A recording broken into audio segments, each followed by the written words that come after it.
इस आदमी को उसकी गर्लफ्रेंड ने उसकी सारी चीजों के लिए धोखा दिया था। बदकिस्मती से वह फिर एक कार एक्सीडेंट में शामिल हो गया। जब वह उठा तो उसे एहसास हुआ कि उसे पैसे देकर बॉडीगार्ड बुलाने की सुपर पावर मिल गई है। तो उस आदमी को एक आइडिया आया। उसने अपने सारे पैसे खर्च कर दिए। उसने 5 बॉडीगार्ड बुलाए। उनसे अपनी सुरक्षा करने के बजाय उसने उन्हें एक फाइनेंस कंपनी से पैसे उधार लेने का ऑर्डर दिया। जल्द ही बॉडीगार्ड्स ने $2 लाख उधार ले लिए। उस आदमी ने इस पैसे का इस्तेमाल करके 100 और बॉडीगार्ड बुलाए और उनसे फाइनेंस कंपनी से पैसे उधार लेते रहने को कहा। फाइनेंस कंपनी को लगा कि उन्हें एक बड़ा क्लाइंट मिल गया है। कंपनी का मालिक भी बहुत खुश था। फिर कर्मचारियों ने बताया कि उनके अकाउंट में पैसे खत्म हो रहे हैं। घबराने के बजाय बॉस बहुत उत्साहित हो गया। बॉस ने कहा कि वह आदमी पैसे उधार लेता रहेगा और तब तक इंतजार करेगा जब तक अकाउंट में पैसे पूरी तरह खत्म नहीं हो जाते। जल्द ही उस आदमी ने इस तरह $10 मिलियन कमा लिए और फाइनेंस कंपनियों से पैसे उधार लेने के लिए 1 लाख बॉडीगार्ड बुलाए। वह आदमी उधार लेने की होड़ में लग गया और उसने लगभग सारे पैसे लोन शार्क से उधार ले लिए। आखिरकार उस आदमी ने $100 मिलियन उधार लिए जब तक कि फाइनेंस कंपनी के पास पैसे पूरी तरह खत्म नहीं हो गए। और हद तो तब हो गई जब मालिक ने लोन एग्रीमेंट में ब्याज दर में हेराफेरी कर दी। 3 दिन बाद जब मालिक कर्ज वसूलने आया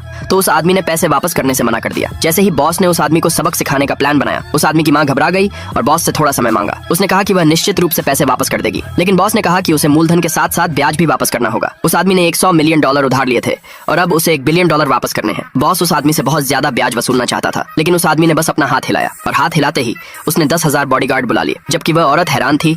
बॉस अभी भी शांत होने का नाटक कर रहा था, यह कहते हुए कि उस आदमी को उसकी ताकत से खिलवाड़ नहीं करना चाहिए। जब तक कि उस आदमी ने फिर से बॉडीगार्ड नहीं बुला लिए। इस बार उसने 1 लाख बॉडीगार्ड बुलाए। बॉस आखिरकार डरने लगा। यह समझकर कि उस आदमी का पैसे वापस करने का कोई इरादा नहीं है, उस आदमी ने अपने बॉडीगार्ड से बॉस को हिरासत में ले लिया। उसने उसे जाने दिया। उसे सबक सिखाने के बाद उस बदमाश बॉस ने उस आदमी पर अपना गुस्सा निकाला। वह उससे पैसे वसूल करेगा। दूसरे पार्ट के लिए कमेंट में यस लिखे।